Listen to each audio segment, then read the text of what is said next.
ভারতকে বাদ দিয়ে এগোচ্ছে বাংলাদেশ, তবে কেউ অন্যদের সঙ্গে ঢাকার ঘনিষ্ঠ সম্পর্কে চাপ বাড়ছে দিল্লি। ইরান যুক্তরাষ্ট্র দ্বিতীয় দফায় আলোচনার আগে তেহরানে সৌদি মন্ত্রী, কঠিন সময়ে ইরানের পাশে রিয়াদ, মত বিশ্লেষকদের। শিগগিরই রাশিয়া ইউক্রেন যুদ্ধ বন্ধ না হলে শান্তি আলোচনা থেকে সরে যাবে মার্কিন যুক্তরাষ্ট্র, কি চাচ্ছেন ডোনাল্ড ট্রাম্প। দক্ষিণ এশিয়ায় এখন প্রশ্নের মুখে পড়েছে ভারতের একচ্ছত্র আধিপত্য। ডক্টর মোহাম্মদ ইউনূসের নেতৃত্বাধীন বাংলাদেশের অন্তর্বর্তী সরকারের কূটনৈতিক চাল কেড়ে নিয়েছে দিল্লির ঘুম। 1971-এর জন্য ক্ষমা চাওয়া এবং ক্ষতিপূরণ প্রদানের শর্তে পাকিস্তানের সঙ্গে স্বাভাবিক হচ্ছে দ্বিপক্ষীয় সম্পর্ক। চীনের কাছ থেকে আসছে রাডার, মিসাইল, আর যুক্তরাষ্ট্র, সৌদি আরব চাইছে বাংলাদেশকে ইন্ডিয়ান ওশেনের কৌশলগত শক্তি হিসেবে দেখতে। এনআরসি, সিএএ আর তিস্তা নিয়ে বাংলাদেশে ভারত বিরোধী মনোভাব যখন তুঙ্গে, তখন ইসলামাবাদ এবং বেইজিংয়ের সঙ্গে ঢাকার ঘনিষ্ঠতা দিল্লিকে দিচ্ছে স্পষ্ট বার্তায় বাংলাদেশ আর আগের মতো ভারতের আজ্ঞাবহ নেই। হাফিজুল ইসলামের ডেস্ক রিপোর্টে থাকছে বিস্তারিত। দক্ষিণ এশিয়ার ভূ রাজনীতিতে নতুন শক্তি হিসেবে নিজের উপস্থিতি জানান দিচ্ছে বাংলাদেশ।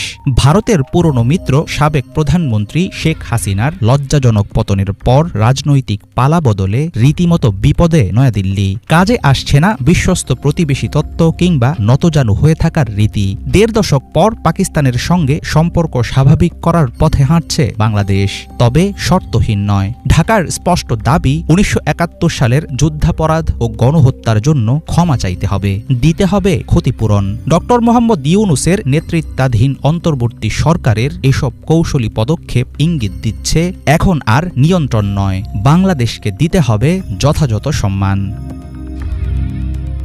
গত ১ দশক ধরে বাংলাদেশকে নিজেদের ন্যাচারাল এলাই বা সহজাত প্রতিবেশী হিসেবে দেখে আসছে ভারত। সীমান্ত চুক্তি, নিরাপত্তা সহযোগিতা, ট্রানজিট সবকিছুতেই আওয়ামী লীগ সরকার কাজ করেছে ভারতের পক্ষে।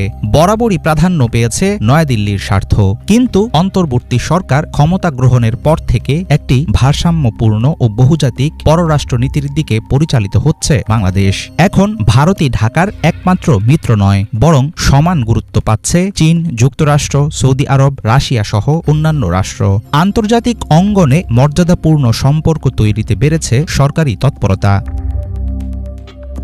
পাকিস্তানের সঙ্গে কৌশলগত ঘনিষ্ঠতা এবং চীনের সাথে সামরিক ও অর্থনৈতিক সম্পর্ক উন্নয়ন আগের চাইতে বাড়াচ্ছে ভারতের অস্বস্তি। প্রতিরক্ষা খাতে বেইজিং ও ঢাকার যৌথ সম্পর্ক যে স্তরে পৌঁছেছে, এটিকে এক ধরনের রিজিওনাল পাওয়ার শিফট বা আঞ্চলিক ক্ষমতার বলয় বদলে যাওয়া বলে মনে করছেন ভারতীয় গোয়েন্দা বিশ্লেষকরা। স্টকহোম ইন্টারন্যাশনাল পিস রিসার্চ ইনস্টিটিউটের তথ্য অনুযায়ী বাংলাদেশের ৭০% সামরিক সরঞ্জাম আসে